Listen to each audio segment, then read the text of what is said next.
Sí, podrían confirmarme si se puede observar la pantalla por allá.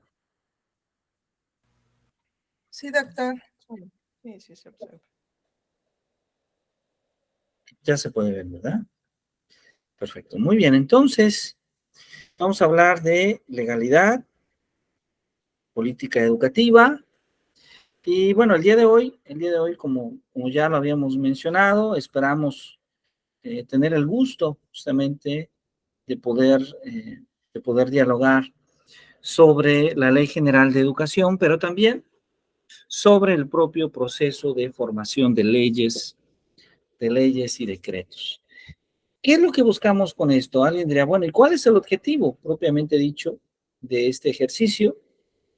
Pues el objetivo de este ejercicio propiamente es el poder tener los saberes necesarios para, como académicos de educación doctoral, es decir, como doctores, como futuros doctores, en algún momento ustedes puedan participar en un proceso de presentación, de proposición de una ley o de un decreto.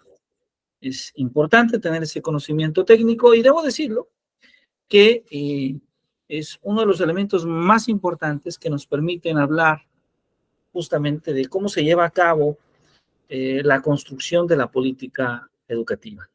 En las sesiones pasadas hemos hablado de aspectos de carácter en cierta medida pedagógico, en cierta medida ideológico, ¿por qué no?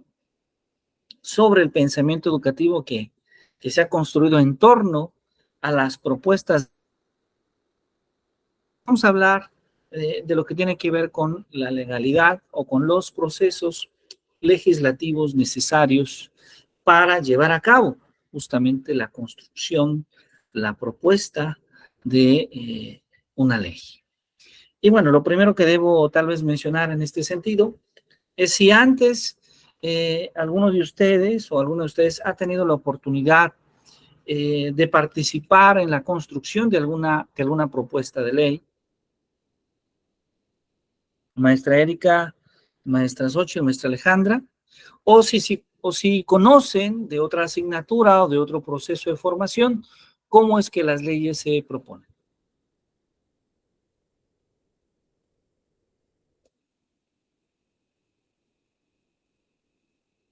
No, yo nunca he participado en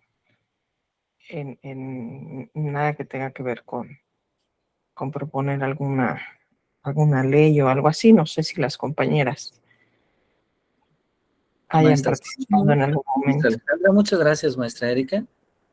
No, doctor, tampoco he tenido la oportunidad de ser parte de esa construcción de ley o decreto. Muy bien. Maestra Yo Alejandra. tampoco, doctor. Tampoco. No, yo tampoco, no. Bueno, pues vamos a conocer este proceso y para ello es muy importante mencionar justamente el papel que juegan estas cámaras, ¿sí? Recordar que en nuestro país el poder está dividido en tres áreas específicas o hay la comunión de tres poderes. Un poder ejecutivo que es representado por el presidente de la República, por el presidente de los Estados Unidos mexicanos, pero también un poder judicial que está representado en su máximo órgano por la Suprema Corte de Justicia de la Nación y que es muy importante mencionar que es un poder de la misma importancia que el poder ejecutivo, ¿sí? Que el presidente de la República, en este caso precedido por el magistrado presidente de la Suprema Corte de Justicia de la Nación, que en este momento es una mujer en nuestro país. Y finalmente tenemos el otro poder importante, que es el poder legislativo. Ese poder legislativo que está constituido en nuestro país por dos cámaras, la Cámara de Diputados, la Cámara de Senadores. ¿Sí?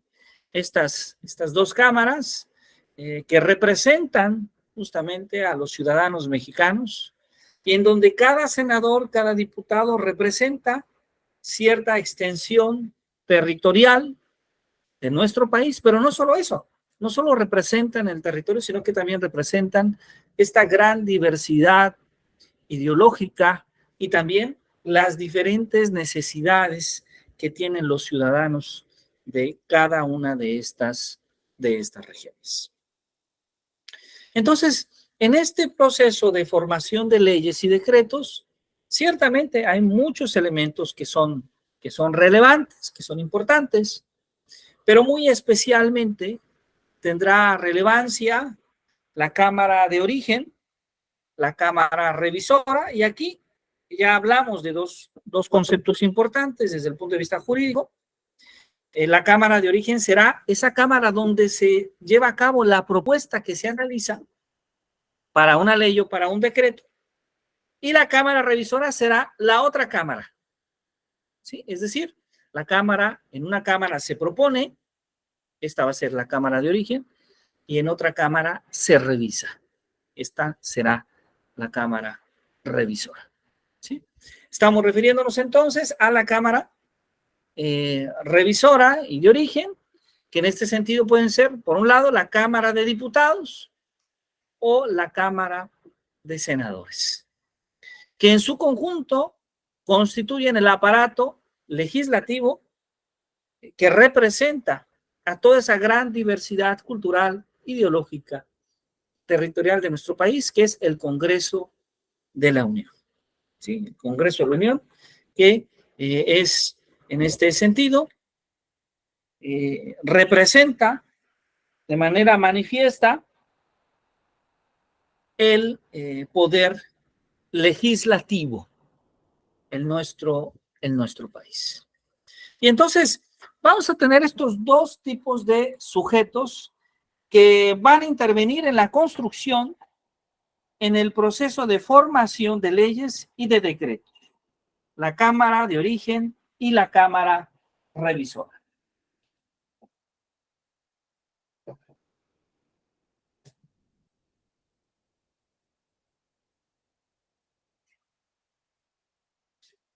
Y bueno, es importante mencionar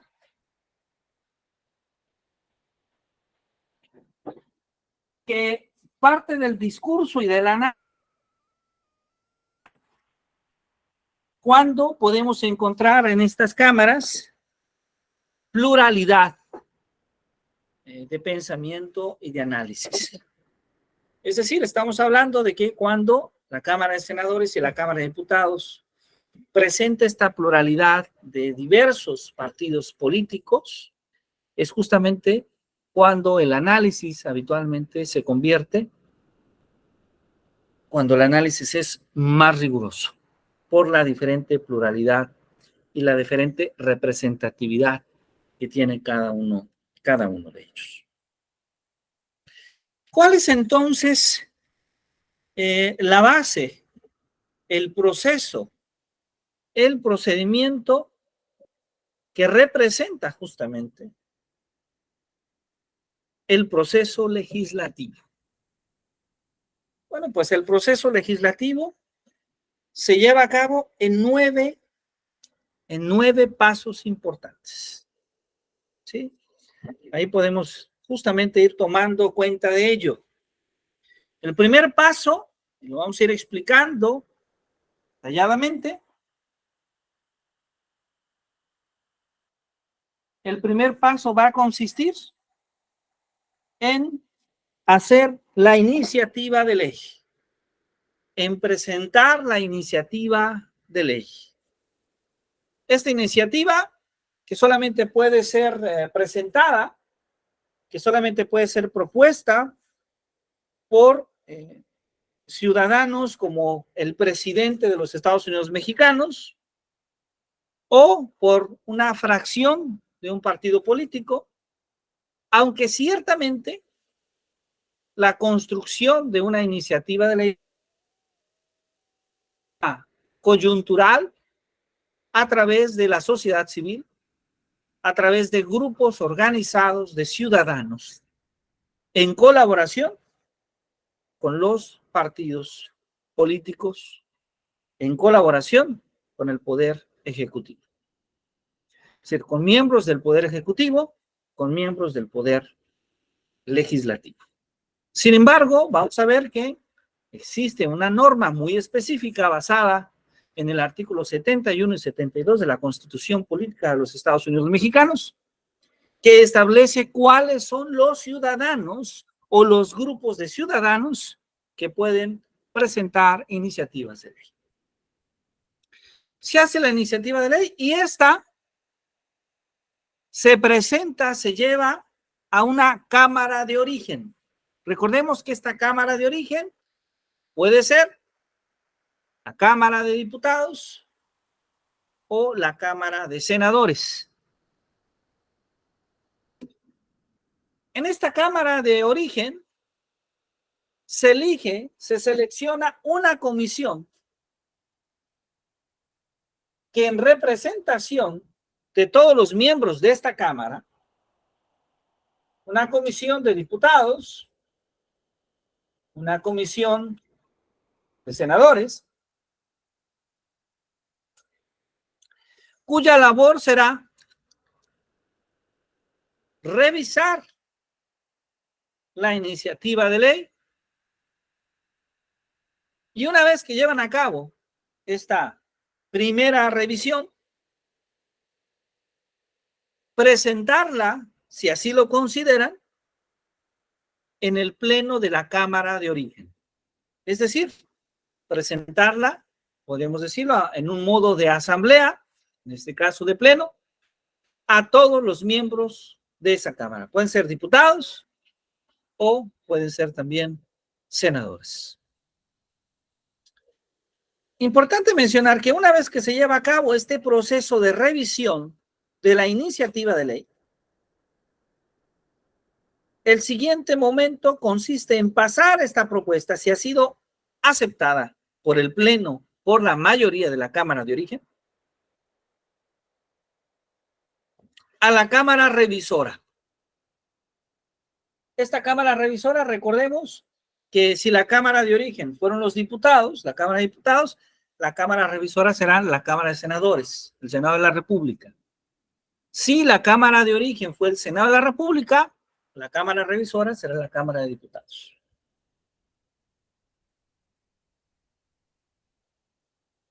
La Cámara Revisora, entonces, va a realizar este proceso de revisión, particularmente a través de una comisión, y si la mayoría de los miembros de esta comisión consideran pertinente a ser votada, o sea, si la mayoría está de acuerdo, pasará entonces al pleno de la Cámara Revisora. Este pleno de la Cámara Revisora, que será nuevamente en un formato de asamblea, con la participación de todos los miembros de la Cámara. Si la mayoría, según lo establecido en el artículo 71 y 72 de la Constitución Política de los Estados Unidos Mexicanos, acepta esta propuesta, pasará finalmente al Poder Ejecutivo. El Poder Ejecutivo que estará en capacidad de hacerle observaciones. Vamos a ver más adelante qué tipos de observaciones puede hacer el Poder Ejecutivo. Y finalmente, en caso de ser aceptada, podrá finalmente promulgarla y publicarla en el Diario Oficial de la Federación. Al aparecer en el Diario Oficial de la Federación, ya esta iniciativa de ley será ley. Bueno, esta es una primera idea, un primer esbozo del proceso legislativo que se lleva a cabo para la formación de leyes y decretos. Maestras, ¿tenemos preguntas? ¿Tenemos dudas hasta este punto? Creo que me quedó claro. Muy claro. Yo tengo una duda, doctor. Claro que sí. decía que en algunas ocasiones la Cámara de Origen puede ser la Cámara de Diputados o la Cámara de Senadores. ¿Pueden ser ambas? ¿O una se enfoca solo a la de origen y otra solo a la de revisora? Qué buena pregunta, maestra Alejandra. No pueden ser ambas, ya que las cámaras, digamos, representan a la ciudadanía y entonces siempre puede ser cualquiera de las dos de origen, pero en cuanto se sitúa la que es de origen, la otra se convierte en cámara revisora. ¿Sí? Entonces, no ambas pueden ser de origen, sino se presenta en una y luego finalmente en la otra. Disculpe, doctor. Sí. Ya ahorita que comentan esta situación me viene a la mente igual una pregunta. ¿Ha habido ocasiones en quien propone o quien, quien da la primer propuesta es el Poder Ejecutivo? Y claro. puede ser, ¿no? Y Sí, ya tendrían que pasar a revisión para ver si la aprueban.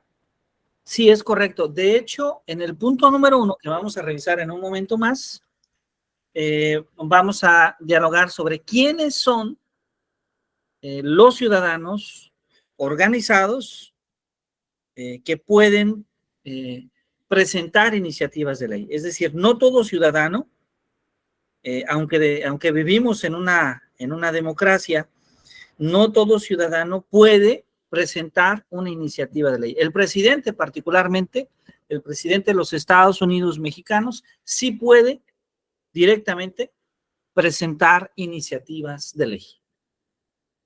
¿Sí? Ahora, solo hago un comentario adicional, si me permiten. Esta explicación que estamos mencionando es asumiendo también el hecho de que la ley ha sido aprobada en las diferentes fases. Vamos a dialogar ahora qué ocurre cuando, por ejemplo, en la Cámara de Origen es aceptada, pero en la Cámara de Revisión no es aceptada. ¿Sí? Entonces podría darse el caso, o inclusive podría darse el caso que al llegar en el punto 7 al Poder Ejecutivo, el Poder Ejecutivo no acepte, o las observaciones del Ejecutivo sean no autorizar, no promulgar la ley que ha sido propuesta. ¿Sí? Entonces, aquí hay una gran variedad de casos. ¿Sí? Bueno, espero haber podido contestar. Me apareció como si alguien tuviese alguna duda.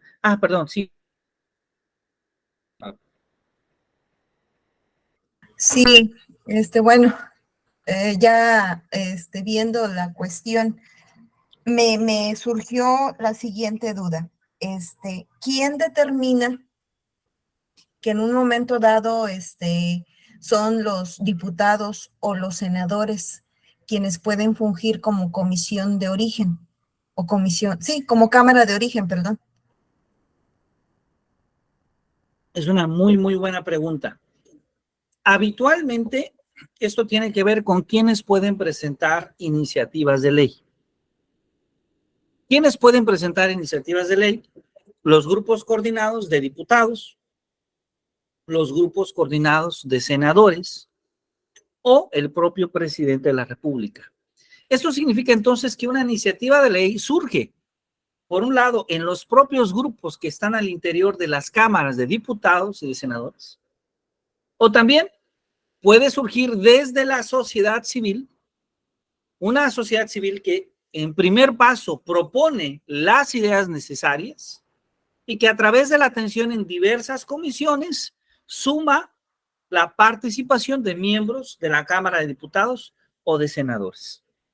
No hay una regla específica que nos indique que debe de comenzar con los diputados o que debe de comenzar con los senadores, ya que los ciudadanos, en el caso de que la propuesta venga desde la sociedad civil, pueden acercarse tanto a los senadores como también a los diputados. Interesante, no sabía ese dato, que estaba en el error. Creí que la Cámara de Origen siempre eran los diputados y la Cámara, en este caso la revisora, pues eran siempre los senadores. tenía mala información. Muchas gracias por aclarar mi duda. No, muchas gracias a usted. Le agradezco mucho y bueno, para eso estamos. Vamos a ir poco a poco tratando de detallar los elementos de este proceso. Ah, miren, aquí ya tenemos más detalle, como podemos observar, ¿sí? El otro diagrama era un diagrama inicial, pero acá ya podemos observar mayor diferencia. El otro era, como podemos observar, nos hablaba de estas 9 etapas necesarias para llevar a cabo el Doctor, proceso. disculpe, creo que es la misma. Yo no sé si ya la cambió, pero seguimos viendo la misma imagen. Sí. No, ya Ahora la sí cambió, maestra. Ah, entonces es mi internet. Disculpe, Sí, disculpe. no se preocupe, no se preocupe. Sí, ok, ya debe de haber cambiado por ahí. Entonces, ¿qué tenemos? Este proceso legislativo mexicano. ¿Quiénes pueden presentar las iniciativas? El presidente de los Estados Unidos mexicanos, los diputados y los senadores del Congreso de la Unión. Esto es muy importante porque recordemos que aunque en la realidad no siempre parezca que esto ocurre, pero los diputados y senadores representan a los ciudadanos. Deberían y deben de representar los intereses y necesidades del pueblo. En teoría, todos tendríamos que saber quién es nuestro representante en nuestro distrito, quién es nuestro diputado, nuestro senador, diputada. Y ese diputado y senador tendría que estar interesado y de pleno conocimiento de las propuestas de ley que requieren los ciudadanos de su distrito, de su región. Esto se escucha demasiado bien, pero creo que en nuestro país los diputados y los senadores no son tan cercanos a los ciudadanos como debería de ser. En teoría deberían de ser tan cercanos que los ciudadanos a través de la sociedad organizada, tendrían que poder hacer propuestas a los diputados y senadores que a su vez los diputados y senadores pudiesen presentar de manera colegiada como iniciativas de ley. Esto por una parte, pero cuando hablamos de diputados y senadores del Congreso de la Unión, estamos hablando de diputados federales y senadores. Pero también se pueden presentar iniciativas en las legislaturas de los estados. Diputados de los estados. ¿Sí? Y claro, en este caso, el primer procedimiento inicia en los congresos estatales y después puede pasar al Congreso de la Unión. Y bueno, un caso adicional especial es la Asamblea Legislativa del Distrito Federal. Que hoy en día esta Asamblea Legislativa del Distrito Federal ya es igual que cualquier otra legislatura de los estados, de las entidades federativas. Bueno, entonces todos ellos pueden presentar iniciativa. ¿Quiénes discuten la iniciativa? ¿Quiénes revisan la iniciativa? Pues las cámaras. Las cámaras examinan la iniciativa y la discuten. Como ya hemos comentado, la discusión se hace de manera sucesiva en ambas cámaras.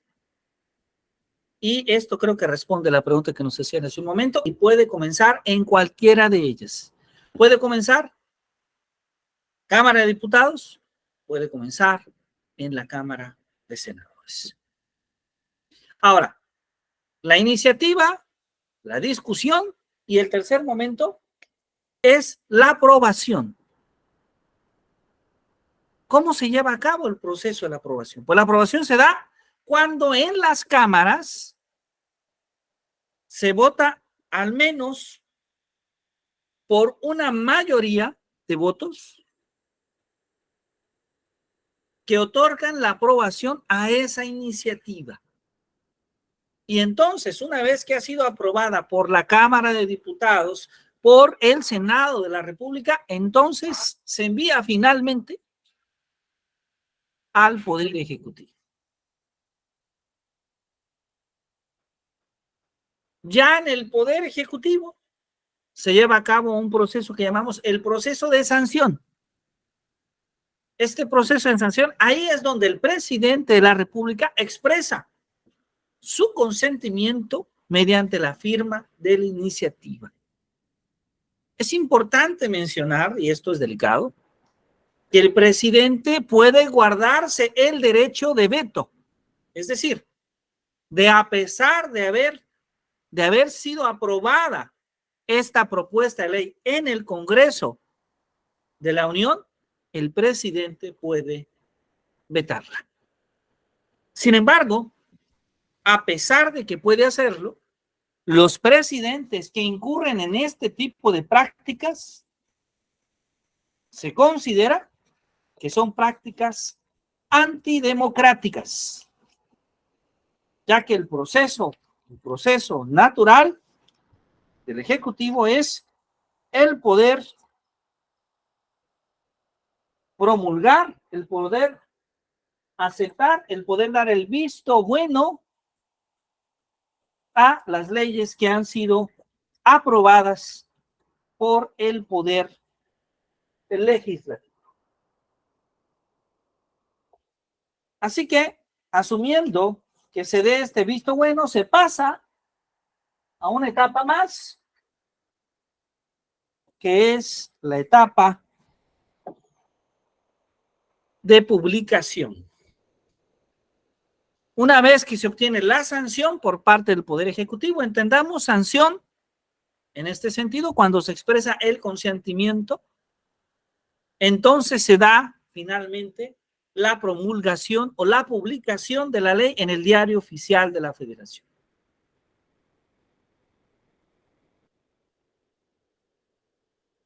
Y el último momento es el inicio de la vigencia. Las leyes que se autorizan no necesariamente son leyes que se autoricen para ese momento. Hay leyes que se autorizan en un momento y que inician posteriormente. Hay leyes que inician de manera inmediata. Bueno, pues el inicio de la vigencia es la etapa final del proceso legislativo que marca el momento en que una ley ya tiene fuerza obligatoria. Maestras, ¿cómo vamos en este punto?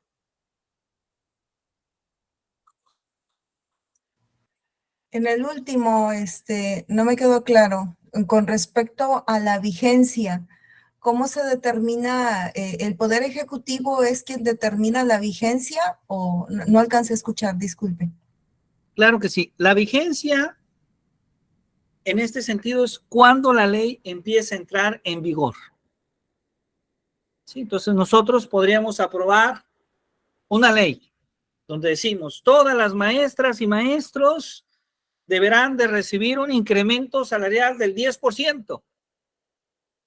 Bien, lo votamos, estamos de acuerdo, perfecto.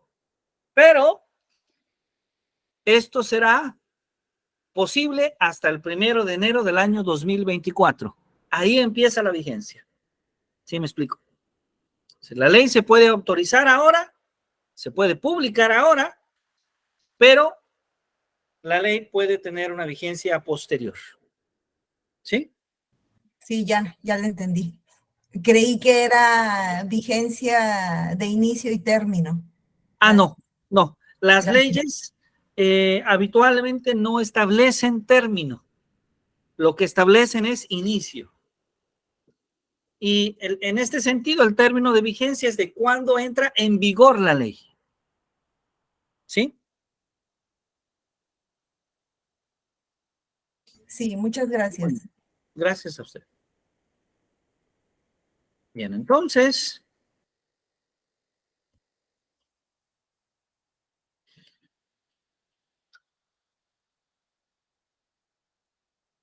este proceso de formación de leyes y decretos podría resumirse en cierta medida de esta forma. La iniciativa se presenta y queda pendiente del dictamen en comisiones. Las comisiones dictaminan la iniciativa. Y claro, la pueden dictaminar de manera positiva, de manera negativa. Podría ser que desde el inicio ya en comisiones no se acepte la iniciativa. ¿Sí? Después pasan al pleno, donde el pleno la acepta o la rechaza, o inclusive puede hacer modificaciones a la iniciativa. Esta es una parte muy importante, porque muchas de las imágenes, cuando vemos a los funcionarios públicos, cuando vemos a nuestros diputados, nuestros senadores discutiendo, estableciendo ese debate caluroso, argumentativo, en muchas ocasiones confrontativo, es justo en ese pleno al que estamos haciendo referencia ahora. Cuando se trata de detallar, cuando se trata de explicar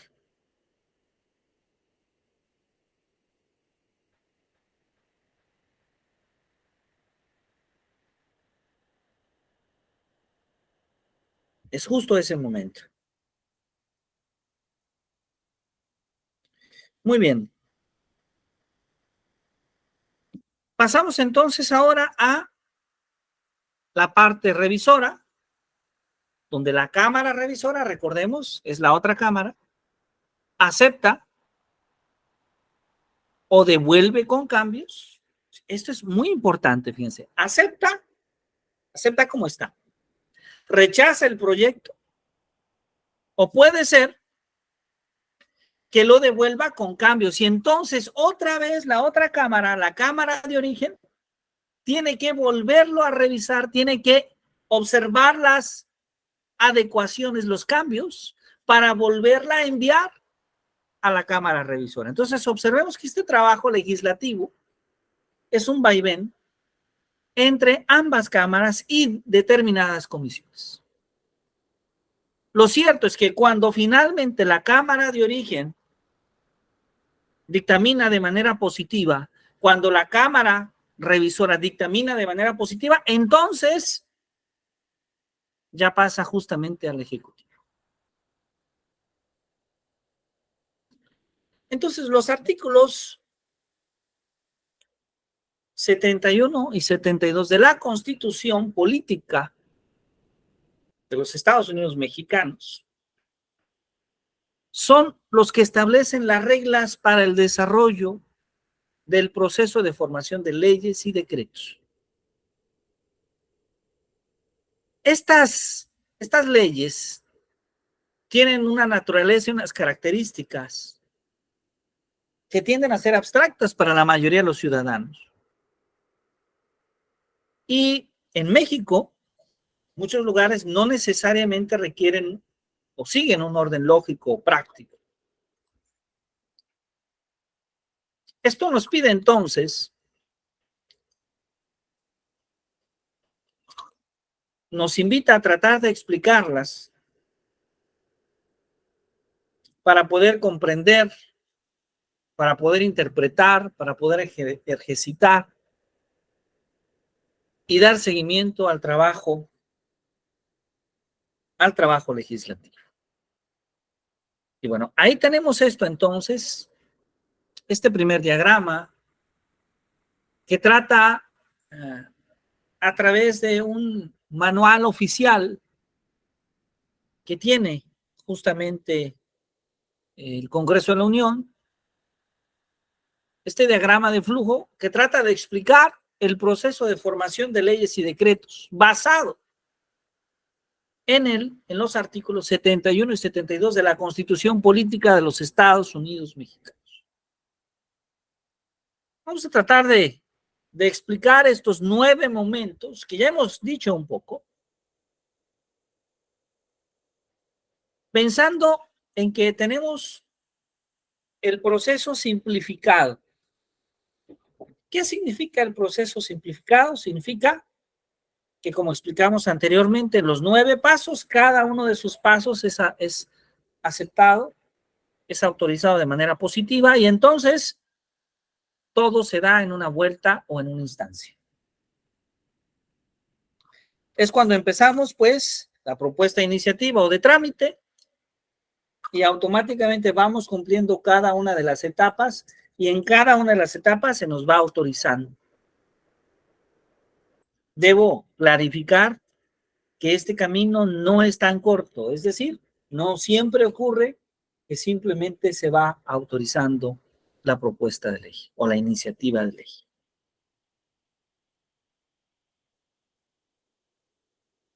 Bueno, ¿cómo comenzamos esto?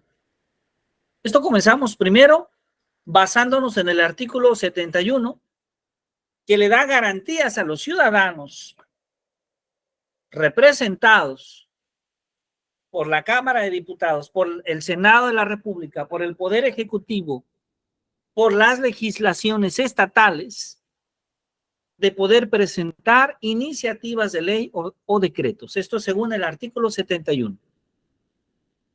Una vez que ha sido recibida, una vez que que ha sido elaborada, esta iniciativa de ley puede ser presentada ante el Pleno de la Cámara de Origen.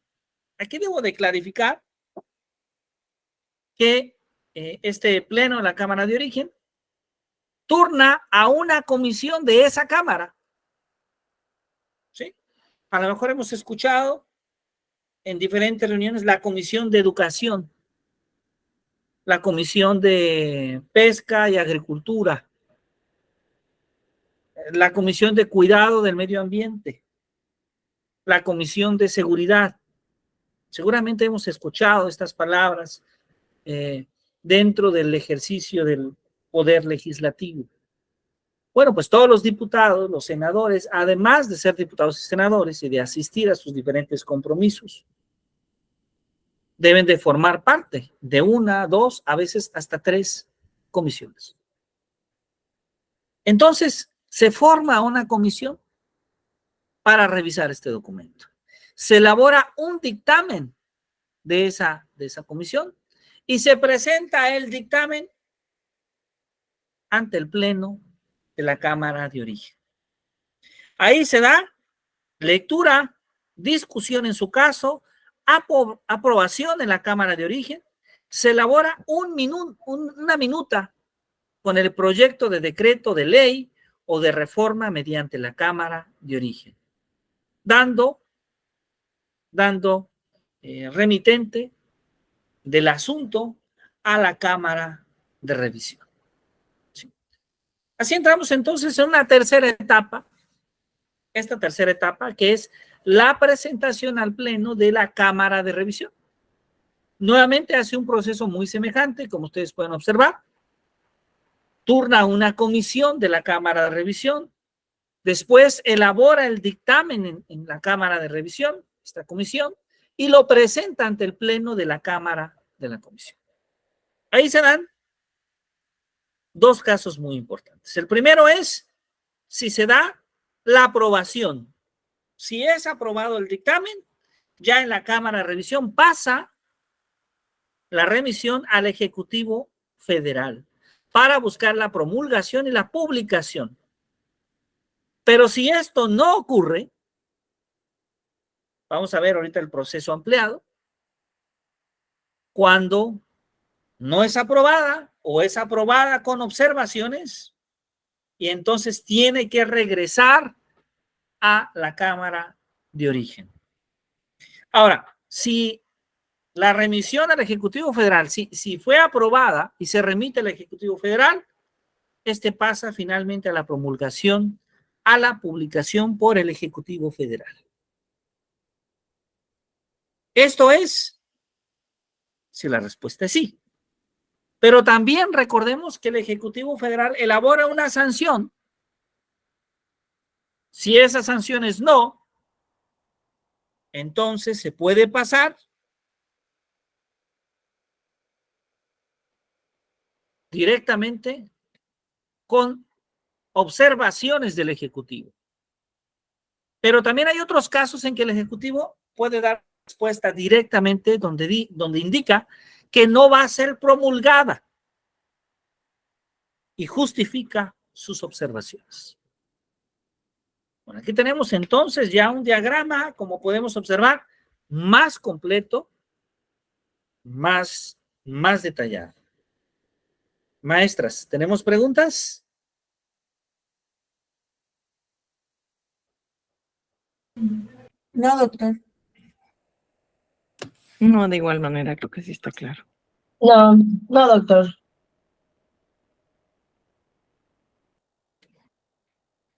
Muy bien. Perfecto. Vamos entonces a continuar en el siguiente caso. ¿Sí? Acá tenemos el proceso ampliado. ¿Qué es lo que llamamos el proceso ampliado? El proceso ampliado es cuando devuelve la cámara de revisión a la cámara de origen el documento. O inclusive cuando el Ejecutivo no acepta la aprobación para la promulgación y publicación de la ley.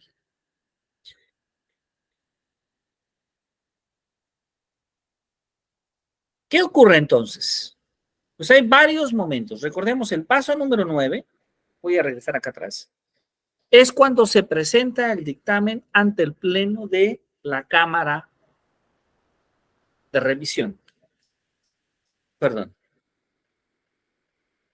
En este caso hay 5 posibilidades.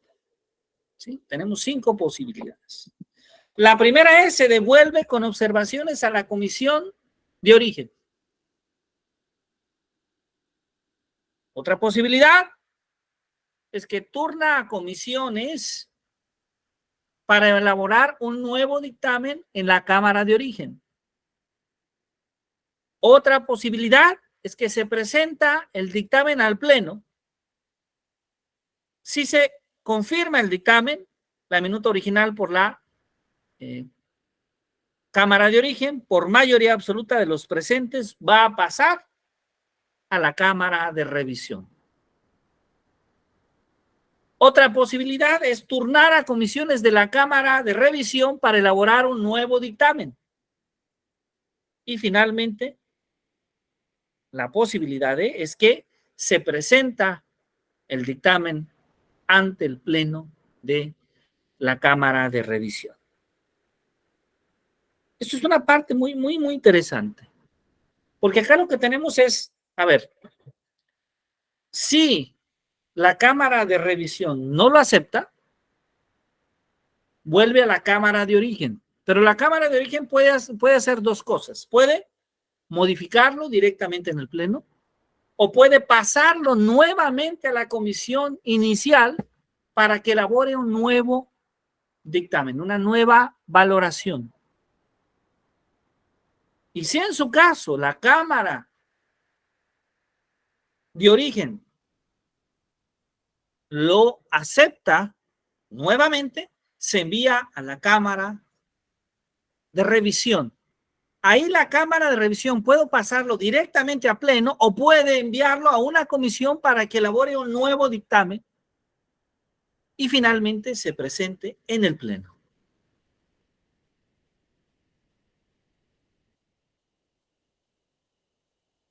Esto involucra entonces 2 cosas. Por un lado, si la Cámara de revisión sanciona la minuta de la Cámara de origen por mayoría absoluta de los presentes, entonces envía la remisión al Ejecutivo Federal para que pueda ser promulgada y publicada. Si esto no ocurre, si la mayoría, si la sanción que elabora la Cámara de revisión no es de mayoría absoluta, entonces se desecha nuevamente por la Cámara de revisión y el proyecto no podrá presentarse en el periodo de las sesiones. A ver, sé que este diagrama a lo mejor es un poco más problemático que el anterior, pero creo que es también sumamente interesante. Maestras, ¿tenemos dudas? ¿Tenemos preguntas? A sus órdenes.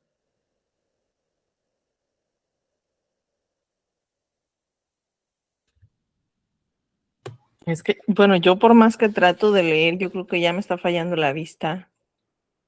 Sé que es muy cansada, la letra es muy cansada, lo sé, maestra, porque es un No, diagrama.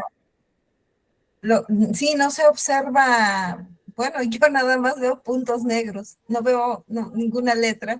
Estamos igual, maestra Erika. Yo pensé que nada más era yo. Así es que nada más lo que usted me está diciendo, yo soy muy visual, es de estar viendo y así, pero, pero ahorita nada más es lo que está, lo que estoy escuchando que dice, porque ya le hice captura y traté de hacer un poco más amplio, pero ni así. Sí, Ya necesito lentes. una disculpa, este diagrama lo tomé directamente del manual de procesos de formación de leyes y decretos. Y sí, tiene mucha razón, queda muy pequeño, pero en cierta medida creo que podríamos, a pesar de que la imagen tal vez no nos ayuda lo suficiente, creo que podemos pensar en si se entiende la idea esencial, ¿verdad? De cómo se lleva a cabo el procedimiento. Y no sé si sobre ese punto tengan algunas preguntas, algunas dudas. No, creo que no los he explicado muy puntual, doctor. Creo que sí tenemos un poco de problema para ver el diagrama, pero creo que la manera en que nos lo ha explicado, yo le he podido entender un poco a eso. Sí, se ha entendido. Qué bueno, perfecto. Maestra Sí, Erika, maestra Xochitl. de igual manera, ¿no? Luego a veces vemos en la televisión, porque pues es la única manera en la que podemos estar informados de ese tipo de situaciones y vemos cómo discuten entre ellos y cómo es una estira y afloja, ¿no? Y pues bueno, nosotros si no estamos enterados de todo ese proceso que se vive y que hacen, generalmente nos vamos con la idea de que, híjole, pues yo quisiera un trabajo de esos, ¿no? Nada más irme a pelear allá con todo el mundo y irme a dormir, porque luego vemos eso, ¿no? Lo peor que pasa en esas cámaras es lo que pues vemos, ¿no? Pero detrás de todo eso, pues hay un trabajo o un trabajal, ¿no? Porque realmente ya conociendo un poco gracias a lo que usted nos está informando, pues si es una estira y jala y es de, si a nosotros, caramba, cuando nos van a hacer la revisión del proyecto, de lo que hayamos hecho, nos hacen observaciones y hace así de chino, otra vez tenemos que volver a trabajarle. Imagínense que lo regresen y otra vez, y ahí vamos otra vez y lo Claro. vuelven a mandar y demás para que al final no se los aprueben. Entonces sí es un tanto frustrante, pero pues bueno, sí tienen en las manos bastante responsabilidad y pues es un país que tiene que caminar de mano de esas personas, ¿no? Que pues nos están representando y tienen que trabajar, vaya, con mucha conciencia y con mucho, o ser muy minuciosos en cada detalle, en cada palabra, en todo lo que vayan ellos, proponiendo, escribiendo y demás, ¿no? Sí, es una gran responsabilidad. Históricamente, México ha tenido algunos personajes importantes en la legislación. Belisario Domínguez, Melchor Ocampo, son algunos de nuestros eh, dos conocidos legisladores que forman parte de la historia de este México contemporáneo. Eh, Sin embargo, lamentablemente no podemos decir lo mismo de todos los diputados y senadores. México ha sido un país donde ha contado con legislaturas que aprueban leyes casi de manera inmediata. Es decir, digámoslo, es como si tuviéramos una revisión de la tesis doctoral, la pasáramos al revisor y el revisor prácticamente sin leerla, sin cuestionarla, la aceptara o en su caso la rechazara. hemos tenido también este nivel de diputados y senadores. Y bueno, con un profundo respeto hacemos este comentario, pero al revisar estos documentos nos damos cuenta que tomar con formalidad y certeza, con responsabilidad, la labor legislativa requiere de un esfuerzo sumamente importante. Maestra Xóchitl, disculpe, adelante, por favor. Bueno, y mi comentario iba hacia lo mismo, que en teoría pues debería ser así, ¿no? Pero lamentablemente en la práctica el desconocimiento de aquellos que se postulan como diputados y senadores, como lo mencionaba, hacen aprobaciones sin hacer un análisis profundo y argumentativo de lo que están aprobando, o simplemente por afinidad de partido y sin considerar realmente los intereses y necesidades de los ciudadanos a quienes están representando, porque bien lo mencionaba usted hace un momento, el mismo artículo lo menciona, sí, pero pues bueno, dijeran, no todos, quizás no todos se van a dormir, no todos nada más van y levantan la mano, y pues tienen el cuerpo de funcionarios aparte, como mencionaba usted, el hecho de que nos representen, también tienen personas a su alrededor que hacen el trabajo de, de creación o de argumentación de las leyes. Claro que sí. Bueno, esto no lo comenté, pero usted tiene mucha razón. Cada diputado y cada senador cuenta con un equipo de apoyo, de asesores para su causa. Y cuenta con un presupuesto ejercido por la federación y por los estados para poderlo hacer. De tal manera que hacer un trabajo legislativo de mala calidad, como también hacer un trabajo ejecutivo de mala calidad, no se puede de ninguna manera dispensar. Porque aquel que no conoce, que hay muchísimos casos, tiene la posibilidad de contratar los servicios de especialistas para poder tomar decisiones adecuadas. Entonces, bueno, si alguien es diputado, si alguien es senador, si alguien pertenece al Ejecutivo y no tiene la posibilidad de tomar decisiones adecuadas por su falta de preparación, eso no le exime de ninguna forma, porque cuenta con los recursos que el Estado le da para poder encontrar a las personas que le guíen de manera propicia. Muchas gracias por sus generosos comentarios. Y bueno, vamos a pasar ahora nuevamente a hacer una revisión adicional. Esta revisión que tiene que ver con la segunda alternativa. ¿Cuál es la segunda alternativa? La segunda alternativa se da cuando el documento no se aprueba por la Cámara de Revisión, pero tampoco se desecha completamente, ¿sí? Tampoco se rechaza. Digamos que lo que ocurre es que se da un desechamiento parcial, es decir, no se aprueba, no se rechaza completamente, pero se pide, es decir, hay posibilidades de que sea aprobada si se realizan las modificaciones pertinentes.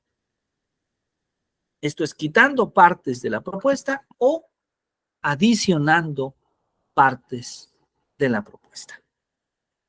En este sentido, se vuelve a la Cámara de Origen con las observaciones, con con lo que nosotros podríamos llamar un desechamiento parcial, se turna nuevamente comisiones y se elabora un nuevo dictamen desde la Cámara de Origen. Una vez que se elabora este dictamen, que se hacen las modificaciones pertinentes, se presenta el dictamen ante el Pleno de la Cámara de Origen. Y ahí hay 4 opciones importantes.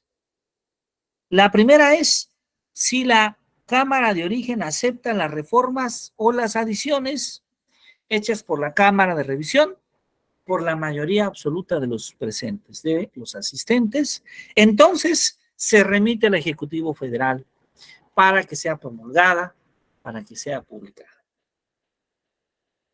Bueno, esta es una opción, pero otra opción puede ser que la Cámara de Origen no apruebe las reformas o las adiciones. Es decir, dicho de otra forma, imaginemos que la Cámara de Origen son los diputados, la Cámara de Revisión son los senadores, llegó a la Cámara de Revisión, pero los senadores dicen, bueno, para poderla autorizar tienen que hacerle estas modificaciones, pero ahora resulta que los diputados no están de acuerdo en hacer las modificaciones que los senadores proponen.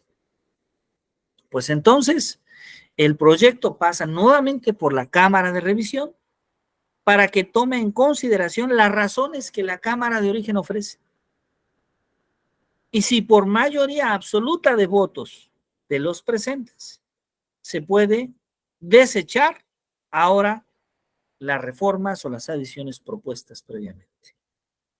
En este caso va a pasar a la revisión del Ejecutivo para los efectos de promulgación y publicación.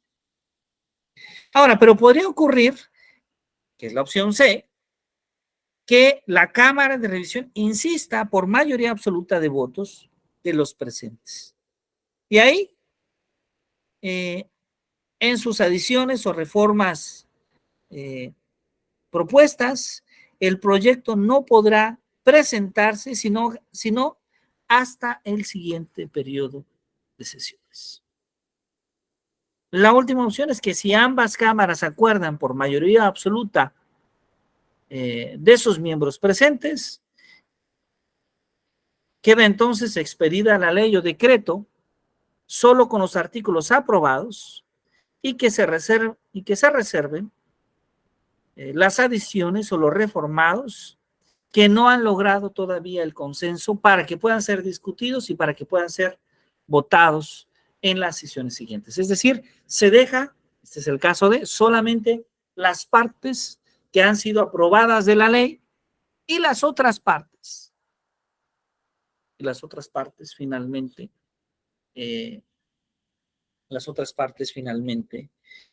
no se desechan, pero se revisan. Pero eso sí, no son publicadas ni promulgadas. Bueno, es importante mencionar, ¿sí? Que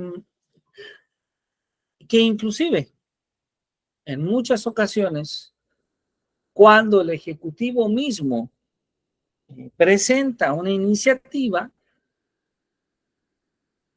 la Cámara de Revisión tiene derecho a solicitar la participación del Poder Judicial en el proceso de revisión. Y particularmente, este tipo de revisión lo podemos encontrar inclusive actualmente en la Ley General de Educación.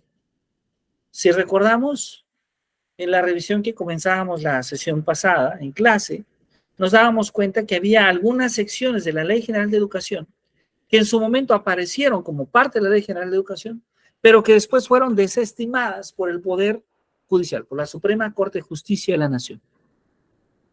Esto significa que en muchas ocasiones una ley inclusive puede ser inconsistente con las leyes ya existentes. Y eso, como tal, no es permitido.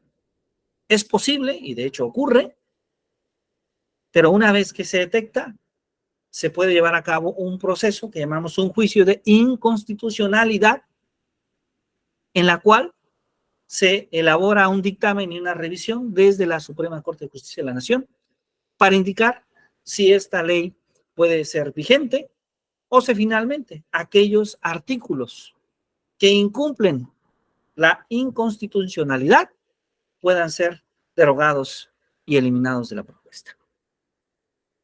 ¿Sí? Bien, ¿alguna pregunta hasta aquí, maestras? Estamos a sus órdenes. Yo sí, bueno, siento que sí entendí, sí me quedó claro. Muy bien, perfecto. Doctor, cuando no es desechada, pero tampoco es aceptada, entonces queda ahí nada más. O sea, no se convierte ni en una ley, pero tampoco, pues, es desechada. Claro, Queda como ahí en el limbo. qué buena pregunta. De hecho, esa es la pregunta crucial de esta lámina.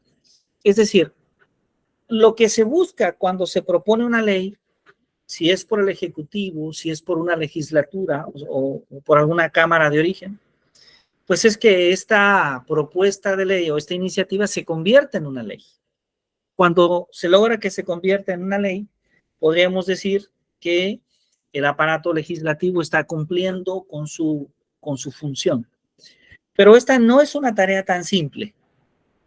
No es una tarea tan simple porque cuando se construyen leyes, a veces se pueden afectar grupos sociales. Y no todos los grupos sociales están de acuerdo en muchas ocasiones con la propuesta de ley. Es decir, que la creación de una ley implica también una presión y una reflexión de inicio social, pero también una presión social que ejercen desde los ciudadanos hasta los propios medios de comunicación. Ahora, el Poder Legislativo no tendría que ceder de ninguna forma a esta presión. Sin embargo, lo que se ocurre con una ley que no es aceptada, pero que no es desechada, es decir, cuando la palabra, el término legal que se utiliza, cuando es desechada parcialmente, pues entonces pasa a revisión. Y hay varios momentos. Puede ocurrir que la propia Cámara de Revisión la turne nuevamente a una comisión, como a una segunda revisión, y establezca un dictamen. Puede ocurrir que pase este dictamen de desechamiento parcial a la Cámara de Origen, en la Cámara de Origen pasen nuevamente a la comisión y vuelvan a elaborar otra vez un dictamen de esa propuesta. Puede ocurrir que la Cámara de Revisión no acepte y no rechace completamente la ley, pero entonces pida modificaciones a la ley propuesta. Y entonces, al llegar a la Cámara de Origen tiene que o aceptar las modificaciones o, ahí es donde entra el debate siempre, o acepta las modificaciones o propone nuevas modificaciones. Y una vez que han sido revisadas por la comisión y presentadas en el pleno y votadas, llevadas nuevamente, remitidas a la Cámara de Revisión. Entonces, ahí vamos a tener varios momentos, como podemos observar, en que una revisa, bien sea por comisiones, y si es aceptada en comisiones, pasa a los plenos. ¿Hasta qué? Hasta que la ley finalmente pueda ser aprobada por la mayoría en ambas cámaras. Ahora, es muy importante mencionar esto, maestra Alejandra. Inclusive, si la ley es aprobada por la mayoría de ambas cámaras, inclusive si la ley es sancionada positivamente por el presidente de los Estados Unidos mexicanos, pero resulta inconstitucional, pues a pesar de haber sido aprobada por mayoría, no puede ser ley. ¿Sí?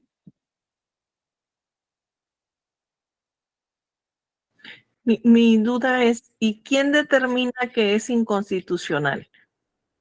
La Suprema Corte de Justicia de la Nación. Ok, Es gracias. la Suprema Corte de Justicia de la Nación. Y esto es muy importante, porque en muchas ocasiones hay diferentes legislaturas. No quisiera hacer una crítica de ningún partido político en lo particular, pero sí puedo decir que hay diferentes legislaturas y hay diferente formación e intereses en cada legislatura. Entonces, aquella propuesta que la mayoría de todos los diputados o senadores consideren como algo que deba ser una ley, no necesariamente puede ser una ley si esta ley contraviene a la Constitución Política de los Estados Unidos mexicanos. Por ejemplo, solo me permito citarlo como un ejemplo. Hubo un candidato presidencial que propuso que aquellas personas que incurrieran en la delincuencia, en el robo, en la estafa, deberían de cortarse sus manos. ¿Se acuerda usted? ¿Se acuerdan ustedes? Sí, resulta que ahora está en la cárcel. Con Bueno, las dos ahora manos. está en la cárcel, así es. Bueno, sin decir el nombre, ya todos lo identificamos.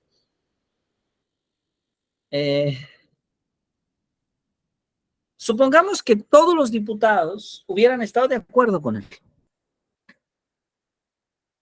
Por el rugor, por la situación que se presentó en ese momento. Supongamos que todos los senadores están de acuerdo con él. Supongamos que él como presidente está de acuerdo en lo que propuso en su campaña. Pero finalmente llega a la Suprema Corte de Justicia de la Nación. Y ahí nos damos cuenta que cortar las manos de un ciudadano por robo podría ser un castigo que violente sus derechos humanos y otros derechos del ciudadano. Entonces, esa propuesta que fue aprobada por los otros órganos es anticonstitucional. Entonces, para hacer propuestas también se requiere de este rigor jurídico. Si la propuesta no es cualquier propuesta, desde el inicio, el legislador debe de hacer una propuesta preparada, consensuada, con pleno conocimiento de la ley y de la Constitución de los Estados Unidos mexicanos. Porque si no, esto puede derivar en algo que está ocurriendo en la actual legislatura de diferentes partidos políticos, conformada por los diferentes partidos políticos, que es una gran cantidad de las propuestas de ley que son aprobadas por mayoría, son deslegitimadas por la Suprema Corte de Justicia de la Nación, porque son mal elaboradas y contravienen a los derechos universales de los ciudadanos. Entonces, se requiere de un análisis minucioso para hacer una propuesta de ley. No es suficiente con las mayorías.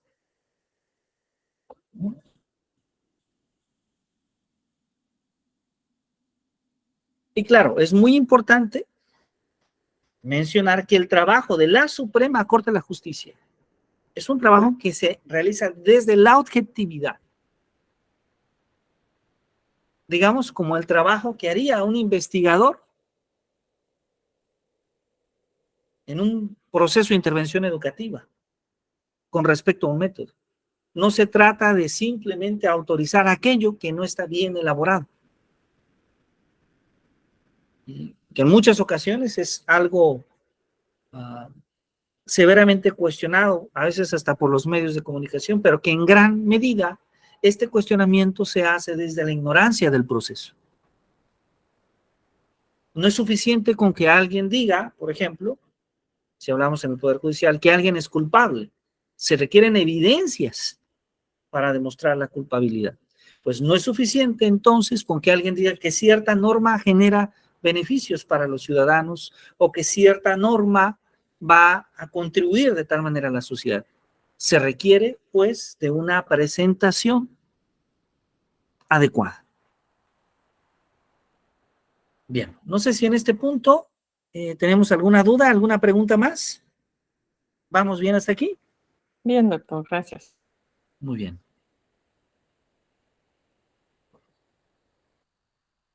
Y bueno, tenemos el proceso. Ahora sí nos vamos con un proceso más adelante. Ya hemos hablado, hasta aquí, ya hemos hablado sobre el trabajo que hace el aparato legislativo. Ahora vamos a pasar a los últimos momentos, ¿sí? El proceso de promulgación y publicación. Entonces, lo primero que decimos es que la premisa inicial, la afirmación inicial, es que la iniciativa de ley ha sido autorizada, ha sido aprobada por la mayoría en ambas cámaras del Congreso de la Unión. Entonces, como ya habíamos comentado, cuando esto ocurre, se remite ese decreto, esa propuesta de ley, al Ejecutivo para su promulgación y publicación. El Ejecutivo en este caso va a contar con 10 días útiles para poder devolver el decreto al Congreso con observaciones, como puede ser el veto, el desechamiento parcial o total, y este plazo se entenderá programado hasta el primer día útil en el caso en el que el Congreso no esté reunido. Ahí se presentan tres opciones. Una primera opción, que la opción A, es cuando se promulga el decreto del Congreso. Con esa aprobación implícita, tácita, y se publica en el Diario Oficial de la Federación.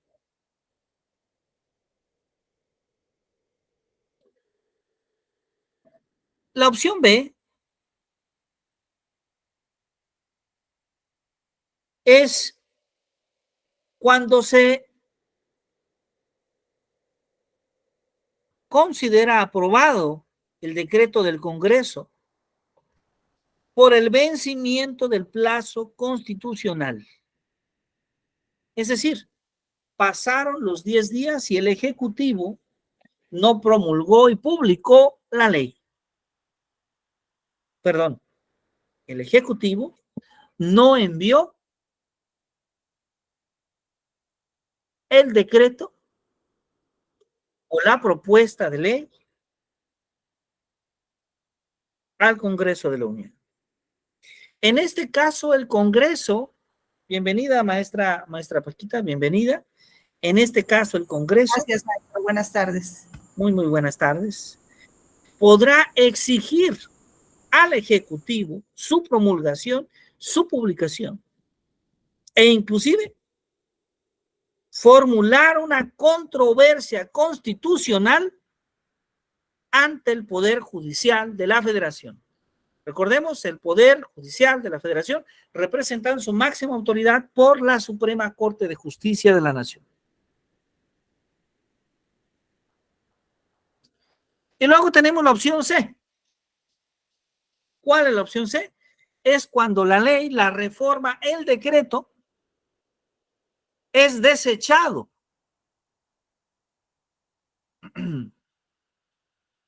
parcialmente o en su totalidad por el Ejecutivo. Es decir, es vetado. En este caso, se devuelve con observaciones a la Cámara de Origen. La Cámara de Origen lo turna a las comisiones y se elabora un dictamen que corresponde. El dictamen se presenta al Pleno de la Cámara de Origen y se discute si se queda el proyecto original, la propuesta original, o si se hacen dos adecuaciones. Aquí es muy importante mencionar que si cuenta con 2/3 partes del número total de votos, entonces pasa a la Cámara de Revisión. Nuevamente la Cámara de Revisión lo turna a comisiones y se elabora un dictamen, y ese dictamen se presenta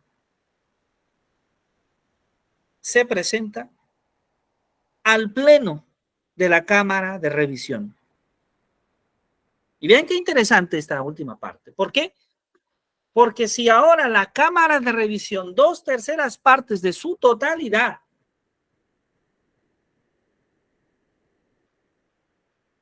votan a su favor, entonces el proyecto que había sido vetado por el presidente se convertirá en ley o decreto.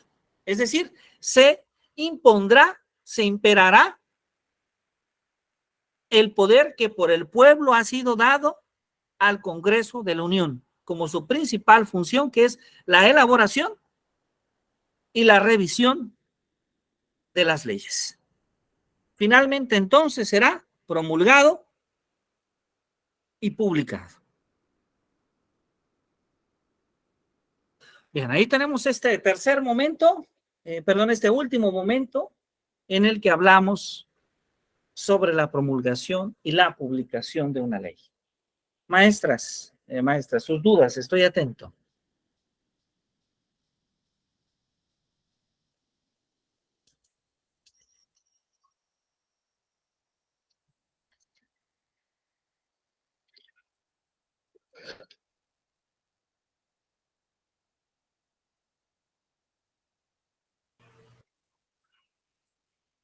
Pues hasta ahorita todo bien, doctor, gracias. ¿Todo bien? ¿Alguien? Sí. ¿Alguna pregunta? ¿Alguna duda? Muy bien, muchas gracias.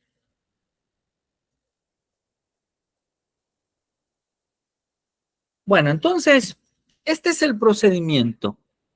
Este es el procedimiento que hemos explicado esta tarde. Es el proceso que seguimos, el proceso que se sigue en nuestro país para la formación de leyes y decretos. ¿Sí? Esta formación de leyes y decretos